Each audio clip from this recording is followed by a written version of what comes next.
5 signes d'une addiction sévère au téléphone.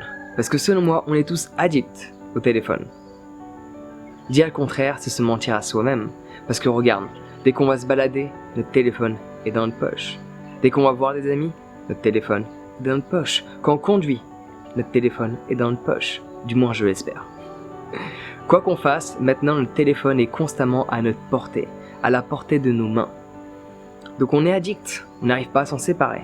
Quand on dort, il est à côté de nous, on n'arrive pas à s'en séparer. Cela est le signe d'une addiction. Mais selon moi, il y a différents niveaux. Il y a ce que j'appelle l'addiction sévère. Et j'ai découvert 5 signes que je vais te partager en cet instant présent.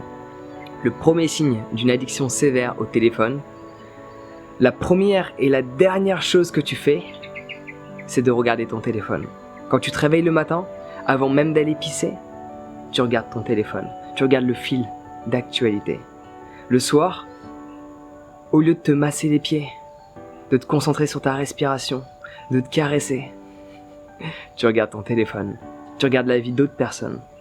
Au lieu de te projeter dans ton avenir et de voir ce qu'il va falloir faire demain pour faire en sorte que ces rêves deviennent réels. Donc voilà le premier signe d'une addiction sévère au téléphone. Première et dernière chose que tu fais dans ta journée est reliée à ton téléphone. Mets-le de côté. Idéalement, petite solution, mets-le dans une autre pièce. Pas à côté de ta table de nuit. Non, mets-le dans une autre pièce, cela devrait fortement aider. Et bien sûr, à chaque fois que je te donne des solutions, c'est quelque chose qui s'effectue dans le temps. Ok, parce que tu as pris cette habitude, dès que tu te réveilles, de checker ton téléphone. Dès que tu te couches, d'avoir ton téléphone en face de toi.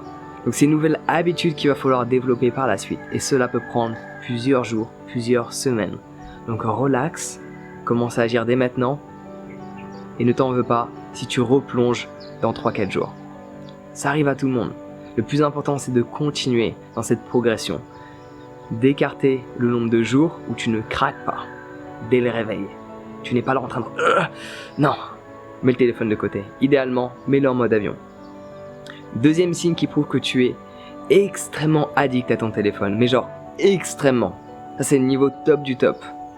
Quand tu es sur le pot, tu es occupé avec ton téléphone. Tu es en train de regarder le fil d'actu de Facebook. Alors pour ceux qui ne comprennent pas ce que c'est que le pot, pour simplifier, quand tu es en train de faire caca et que cela ne passe pas parce que tu es distrait par ton téléphone, ça semble normal. Tu dois être concentré sur ce que tu fais. Éliminer. Tu es dans ce processus d'élimination, mais tu n'y arrives pas parce que ton téléphone te distrait. Donc même quand tu es aux toilettes, si tu as ton téléphone dans les mains, ça devient problématique. Cela est le signe d'une addiction sévère au téléphone. Troisième signe. Quand tu manges, t'es pas avec ta nourriture, t'es avec ton téléphone dans les mains. Et quand tu manges avec des amis, est-ce que tu as ton téléphone dans ta poche ou est-ce qu'il est posé sur la table de sorte à ce que l'écran soit dirigé vers le ciel pour que tu puisses voir les messages apparaître? Cela est signe d'une addiction sévère. Alors bien sûr, si tu as un rendez-vous important, si tu as un appel important qui est sur le point d'arriver, cela est compréhensible. Mais la plupart des gens, quand ils sont en couple ou même entre amis, leur téléphone est sur la table alors qu'ils ne vont au restaurant qu'une fois par mois. Et cela distrait la magie du moment présent. Cela te distrait de ce qui est. Quatrième signe d'une addiction sévère au téléphone. Alors celle-là, j'adore, je vais te raconter une petite histoire. Ce sont les gens qui marchent avec le téléphone dans la main. Que tu le regardes ou pas, pourquoi quand tu marches, ton téléphone a besoin d'être dans ta main? Cela est le signe d'une addiction sévère. Si tu dois répondre à un message, arrête-toi dans la rue, réponds et tu peux reprendre ton chemin. Parce que tu n'auras pas vu cette belle cigogne, tu n'auras pas vu cette hirondelle, tu n'auras pas vu ce papillon passer devant toi. Non, parce que tes yeux étaient fixés sur un écran pendant que tu marchais dans cet instant présent.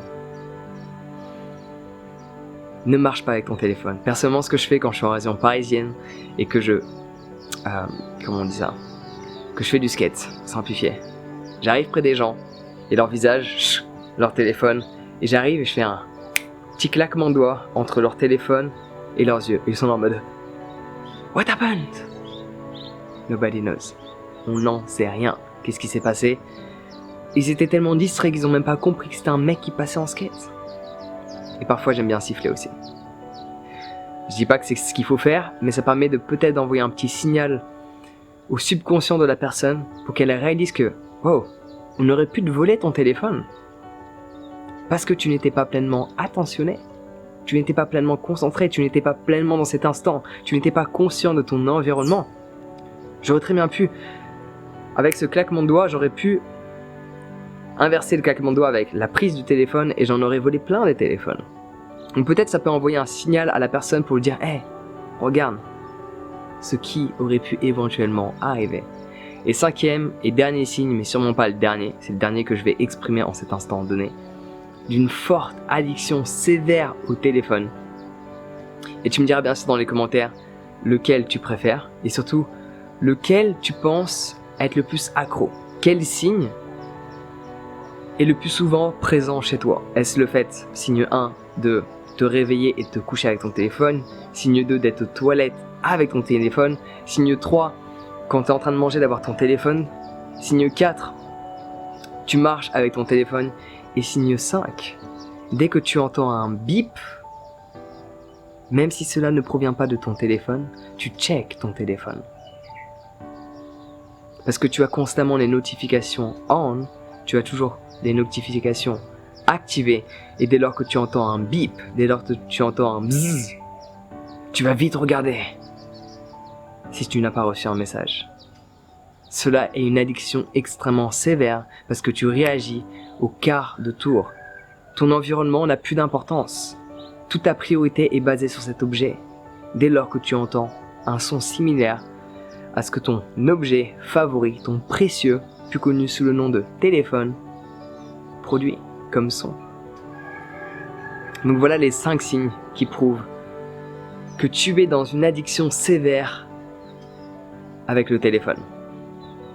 Donc j'espère que cela n'est pas le cas. Si cela est le cas, ne t'en fais pas.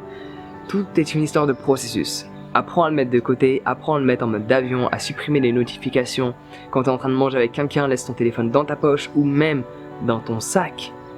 Dans l'idéal, quand tu marches dans la rue, profite de regarder le ciel. Même si c'est gris, il y aura toujours un petit peu de bleu qui va apparaître. Mais le problème, c'est quand tu restes concentré sur ton téléphone, tu risques de rentrer dans quelqu'un. Alors parfois, ça peut être utile, mais tu risques surtout de louper, de croiser le regard d'une personne où une étincelle pourrait éventuellement se créer et cette personne pourrait être éventuellement la personne de ta vie. Mais tu ne l'auras pas vu parce que tu es tellement concentré sur ce que d'autres personnes ont à raconter à travers les réseaux sociaux. Donc voilà le petit message que je voulais te partager. Si tu te sens addict envers ton téléphone, c'est ok. Accepte-le, première étape. Accepte-le. Et réalise que oui, je suis addict à mon téléphone. Oui, je suis complètement accro, je n'arrive pas à m'en passer. Oui, je vis une addiction sévère. Mais maintenant que tu sais d'où est-ce qu'elle provient, tu sais quoi faire pour changer la donne. Là est la chose la plus importante sur laquelle il faut que tu te concentres. Non pas sur le fait d'être addict, mais sur le fait que maintenant tu saches quoi faire pour te libérer de cette addiction. Donc j'espère sincèrement que le message est passé. Sur ce, prends soin de toi, passe une bonne journée et à bientôt.